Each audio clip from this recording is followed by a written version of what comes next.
Well, let's talk about the South, y'all.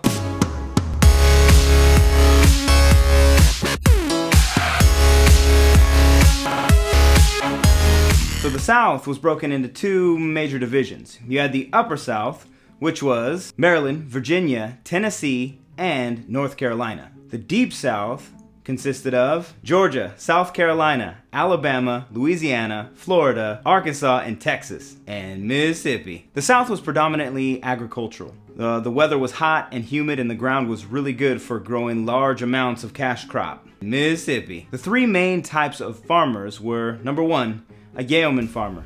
A yeoman farmer was the largest population of the South. These were white landowners, and they didn't have any slaves on their farms. Yeoman farmers were mostly located in the Upper South. They didn't own slaves not because they were against slavery, but because they couldn't afford it. The plantation was the largest of the farms.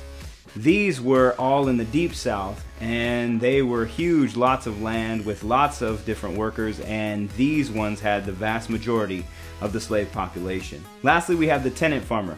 These were usually just poor, family-owned farms that just grew enough crops to feed themselves. Cities in the South grew slowly because of these three things. Number one, poor roads. Number two, they had a smaller population. And number three, it's an agricultural economy. They didn't need big cities. Industry was very limited in the South, being that it was an agricultural community. They mainly relied on the North for manufactured goods. There were four major reasons as to why this was true. Number one, there wasn't a lot of capital. Capital is money to invest in business, and the Southerners didn't have it. Takes a lot of money to make money. What?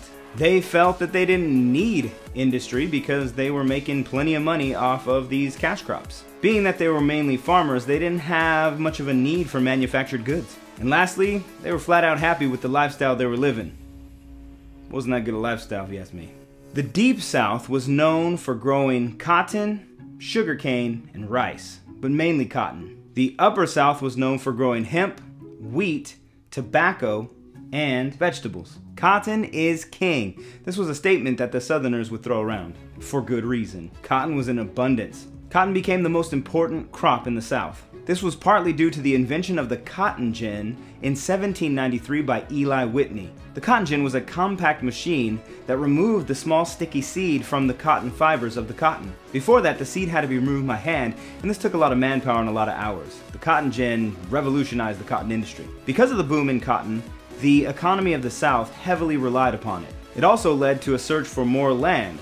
They're able to grow more cotton, they're able to quickly produce more cotton, and so why not have more land and make more money? But in searching for more land and growing more cotton, this led to a demand for more enslaved people. The price of cotton would go up and down depending on the demand for that cotton. This led to cotton exchanges. At a cotton exchange, an agent would give a loan to the farmer while the cotton price was low.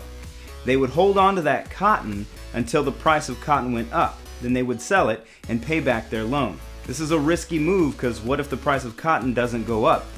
And also it kept the farmers in perpetual debt to these agents. Plus, they would also have to pay back the loan with interest. The South did not have too many railroads available to them, but the major cities that did have railroads were Columbia, Chattanooga, Montgomery, and Atlanta. Of course, these were the places where they had a lot of cotton. Humanity is full of sin.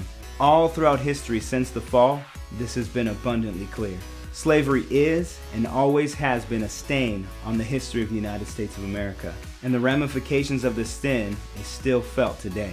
Slavery was predominantly a Southern issue. This did not mean that the Northerners were completely innocent in this. Although the North was the first to forbid slavery, it didn't mean that they weren't necessarily not okay with it, because there was a percentage of the North that did not care that the Southerners had slaves. But there was a group called the abolitionists, and the abolitionists absolutely were against slavery for good, godly, moral reasons. And it was that movement that led to a lot of people gaining their freedom and eventually led to a great and terrible war. Sadly, many families were broken up during this time. Fathers would be sold to one plantation while mother and children would be sold to another plantation. It truly was a devastating time. On these plantations, there were different types of jobs. It was the job of the plantation owner to make sure that the plantation was well cared for, that equipment was maintained, and that the plantation was turning a profit. It was the job of the plantation wife to care for the house. Lastly, there was the plantation supervisor or manager. Their job was to make sure that the people in the fields were doing their job. During this time, some African Americans would fight and rebel against their slave owners. Denmark Vesey, who had previously purchased himself out of slavery, tried to lead a rebellion in 1821. Unfortunately, that rebellion didn't work because some of the people who were with him ended up betraying him. In 1831, a man by the name of Nat Turner led a violent rebellion against slave owners. Turner was a popular religious leader who taught himself to read and write. The rebellion led to 55 whites killed. This rebellion scared a lot of slave owners, and it led to the enforcement of more and more slave codes. Slave codes were laws that were established to try to keep rebellions down. Nat Turner was hanged for his rebellion. Some of the slave codes that were enforced were trying to stop people from learning to read and write. They felt that if they learned to read and write, they would want to rebel. Some enslaved Americans would escape into the northern states or even into Canada. Two people that had succeeded in escaping to freedom were Harriet Tubman and Frederick Douglass. Harriet Tubman became a pivotal figure in the Underground Railroad. The Underground Railroad was a system that helped escaped slaves run away into northern states. Douglass became a powerful speaker and leader in the abolitionist movement. This movement helped to eradicate slavery. Conditions for enslaved people were terrible. Working in the cotton fields was strenuous and back-breaking work. The only break that they would receive were 10 to 15 minutes at noon. The workday didn't officially end until the driver said that it ended.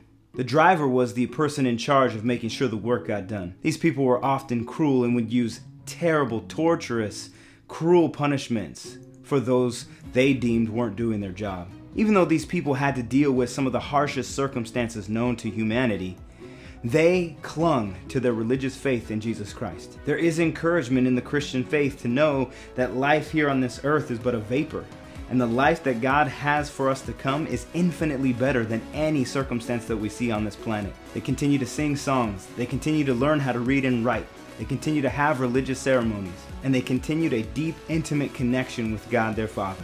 They would sing worship songs called spirituals. These songs often reflected on God's goodness and God delivering His people out of slavery. One such song was called "Didn't My Lord Deliver Daniel?" And just like God's people throughout history have been persecuted and enslaved unjustly, so too had these African Americans been persecuted and enslaved unjustly. Slavery was such a huge issue that a massive civil war was fought to ensure justice and righteousness would happen. This war killed more Americans than any other war that U.S. has fought. Well, that's all we have for this chapter.